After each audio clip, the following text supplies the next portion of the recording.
Bonjour à tous, j'espère que le bac de maths s'est bien passé pour tous les terminales de la communauté, et désolé pour la pause entre la dernière vidéo et celle-ci, j'étais pris en otage par les partiels. Mais bon, maintenant tout ça c'est fini et on va pouvoir retourner au charbon. Et quoi de mieux pour se remettre dans le bain que de parler de l'art de résoudre des équations. Faut savoir qu'en mathématiques, résoudre des équations un peu compliquées c'est un combat d'ego. Et ce combat, vous allez aujourd'hui apprendre à le remporter à chaque fois. Je vous propose de commencer tout de suite avec celle-ci. 2x au cube moins 5x carré moins 2x plus 5 égale 0. Un polynôme de degré 3. Vous savez sûrement que quand le degré d'un polynôme commence à dépasser 2 et qu'on n'a plus delta pour nous aider à trouver les racines, ça commence à devenir un sacré cauchemar. Sauf si on peut miraculeusement trouver une racine évidente pour factoriser notre polynôme. Et spoiler, ça sera quasiment tout le temps le cas quand vous serez face à ce genre d'équation. Pourquoi? Bah parce que les profs sont pas assez sadiques pour vous envoyer au charbon sans ça. Et ici, en testant, on voit assez rapidement que 1 est une racine évidente. Donc on peut commencer la factorisation par x-1. Maintenant, il faut trouver le polynôme de degré 2 qui complète la factorisation. Et pour ça, il y a plusieurs techniques pour factoriser un polynôme de degré 3 en connaissant une racine évidente. Notamment la division euclidienne de polynômes qu'on découvre en maths experte ou alors en début de sup.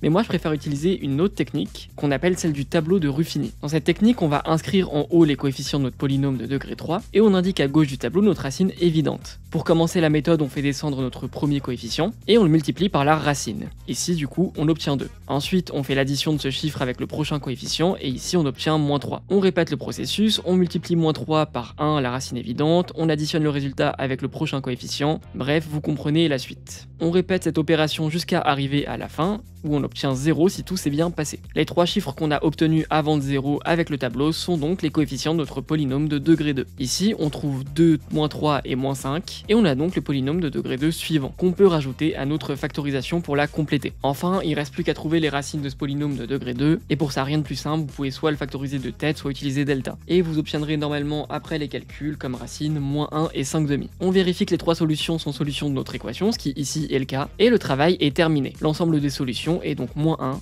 1, 5 demi. Je vous propose d'enchaîner tout de suite en montant d'un cran sur l'échelle des équations stylées, avec x puissance 4 moins 5x carré égale moins 4. On voit qu'on va encore se manger une équation polynomiale. Donc premier réflexe, on se ramène à une recherche de racines en passant le moins 4 de l'autre côté. C'est déjà un peu plus propre. Bon, maintenant problème, si avec le degré 3 on pouvait espérer trouver une racine évidente, ici c'est pas ce qui va nous sauver. Ce serait trop long et en plus on serait pas certain d'obtenir une racine évidente à la prochaine étape avec le degré 3. Par contre, ce qu'on peut remarquer, c'est que x puissance 4, on peut l'écrire comme x au carré.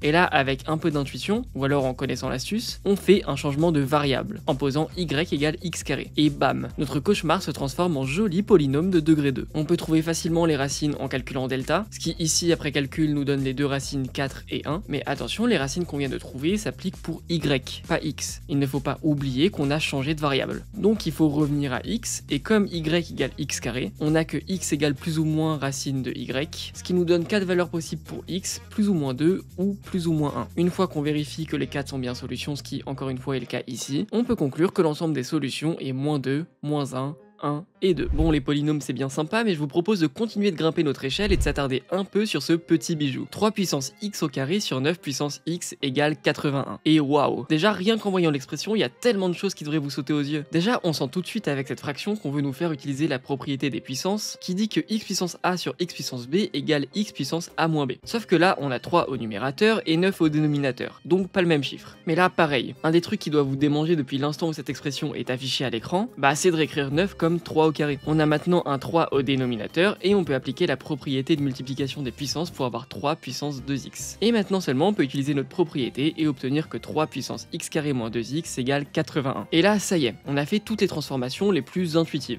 en tout cas selon moi. Du coup c'est maintenant qu'on peut commencer à réfléchir. Une fois qu'on est là, on peut faire quoi de plus? Évidemment pas résoudre directement une telle équation, mais on peut quand même se dire en réfléchissant un peu que ça serait vachement plus pratique si le membre de droite pouvait aussi s'écrire comme une puissance de 3. Parce que comme ça, on aurait simplement une égalité de puissance à résoudre. Je sais pas vous, mais moi je suis pas spécialement à l'aise avec mes puissances de 3 dépasser le cube, donc je sais pas s'il y en a une qui donne 81. Et j'ai un peu la flemme de vérifier en calculant. Par contre, ce qu'on sait c'est que 81, bah c'est 9 au carré. Et 9 c'est 3 au carré. Donc je sais que 81 c'est 3 au carré.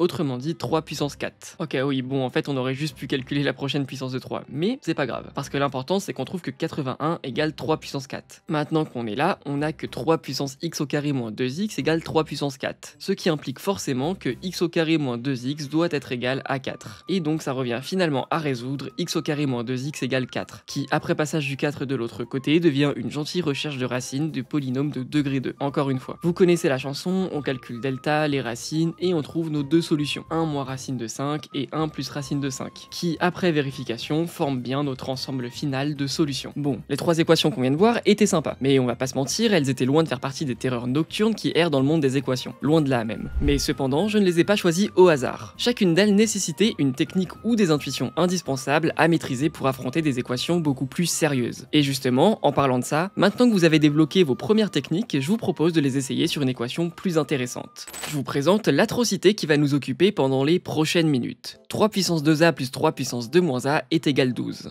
Si vous voulez vraiment vous entraîner à aiguiser votre intuition mathématique, c'est le moment où je vous conseille vraiment de faire pause pour essayer de la résoudre tout seul chez vous, et de vous corriger avec moi ensuite. De notre côté, il est temps de commencer. Je sais pas comment vous avez démarré de votre côté, mais sous cette forme-là, c'est impossible de voir quelle méthode on va devoir utiliser, ou de voir un chemin précis se dessiner vers la résolution de cette équation, contrairement aux précédentes. Donc ce qui semble plutôt évident, c'est qu'il va falloir faire des transformations quelque part. Et le fait qu'on ait des puissances à gauche, c'est clairement une invitation à venir bidouiller de ce côté-là, jusqu'à obtenir une forme qui laissera plus parler notre créativité. Donc commençons par réécrire 3 puissance 2 moins a comme 3 puissance 2 fois 3 puissance moins a, grâce à la propriété d'addition des puissances. Et on peut enchaîner tout de suite en transformant le 3 puissance moins a en 1 sur 3 puissance a avec la propriété des puissances négatives. On peut transformer notre 3 au carré en 9, et en mettant 3 puissance 2a au même dénominateur que notre nouvelle fraction, on obtient 3 puissance 2a fois 3 puissance a plus 9 sur 3 puissance a égale 12. À ce moment-là, on peut prendre une seconde pour respirer, et enchaîner en appliquant la propriété d'addition de puissance pour obtenir 3 puissance 3a plus 9 au numérateur. Une fois qu'on est là, je vois plus spécialement de transformation faisable sur notre côté gauche. Donc on peut commencer à espérer que ce qu'on ait fait jusqu'à maintenant ait été utile. Et on fait passer notre 3 puissance 3a au dénominateur de l'autre côté pour obtenir que 3 puissance 3a plus 9 égale 12 fois 3 puissance a. Et là, miracle, notre intuition est de retour. On peut faire passer le membre de droite à gauche et on réécrit 3 puissance 3a comme 3 puissance a puissance 3 grâce à la propriété des produits de puissance. Pourquoi? Parce que si vous avez bien compris la résolution de l'avant-dernière équation, vous savez ce qu'on va faire maintenant. Un changement de variable en posant que x égale 3 puissance a. On doit maintenant résoudre une équation polynomiale de degré 3. Et si vous avez bien compris la résolution de la première équation, vous savez aussi ce qu'on va faire maintenant. Chercher une racine évidente. Et là, en étant un peu concentré et en testant les solutions usuelles des racines évidentes, donc 1, 2, 3, moins 1, moins 2, moins 3, on se rend compte assez rapidement que 3 en est une. On peut donc factoriser et diviser notre polynôme par x-3, on ressort la méthode du tableau de Ruffini, et on applique l'algorithme expliqué précédemment. On descend le premier coefficient, on le multiplie par la racine, et on additionne le résultat avec le prochain coefficient. On répète l'opération, on multiplie avec la racine, on additionne avec le prochain coefficient, etc. etc.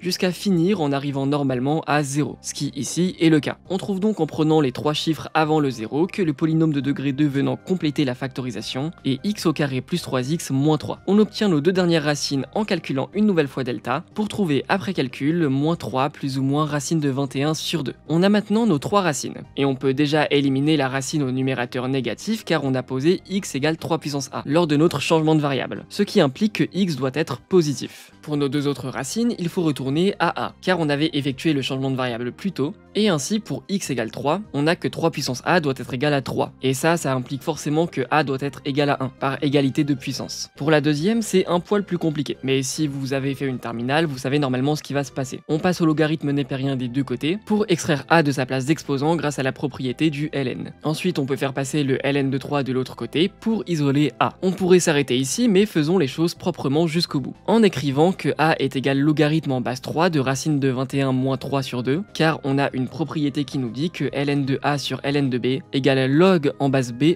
de a. Et on peut enfin conclure, après avoir bien vérifié les solutions évidemment, que l'ensemble final de nos solutions est donné par 1 et logarithme en base 3 de racine de 21 moins 3 sur 2. Et on a fini avec cette atrocité qui, en fin de compte, ne l'était pas tellement avec les techniques qu'on a pu voir avant. En réalité, cette équation était loin de faire partie des équations les plus dures qu'on peut trouver dans le monde des mathématiques. Loin de là même. Mais justement, ça peut faire l'objet d'une nouvelle vidéo où on résout des équations beaucoup plus compliquées avec des techniques beaucoup plus avancées et en sortant un peu de l'ensemble des réels justement, pour commencer à passer aux vraies choses sérieuses. En attendant, j'espère que vous garderez précieusement ces nouvelles techniques acquises au cours de cette vidéo, et notamment la technique qui permet de résoudre des équations de degré 3, parce que ça vous verrez, vous la retrouverez souvent dans votre scolarité, notamment en maths experte ou alors en début de supérieur. Je profite de la fin de la vidéo pour vous rappeler qu'on a ouvert un serveur Discord qui rassemble une communauté mathématique de tout âge et de tout niveau, donc si vous voulez discuter, raconter votre vie ou alors faire des maths avec nous, n'hésitez pas à rejoindre le Discord. Le lien est en description. Sur ce, j'espère que cette vidéo vous aura plu, que vous en aurez tiré des enseignements. Si c'est le cas, n'hésitez pas à liker, commenter, partager et à vous abonner. Ça aiderait énormément au développement de la chaîne. Et je voulais vous remercier également pour les 3000 abonnés qui ont été passés récemment. Je sais vraiment pas comment vous remercier, mais je vous serai éternellement reconnaissant pour tout le soutien que vous apportez à la chaîne et à tout ce que vous rendrez possible dans le futur. Sur ce, je vous remercie une nouvelle fois d'avoir regardé cette vidéo. Portez-vous bien, à la prochaine.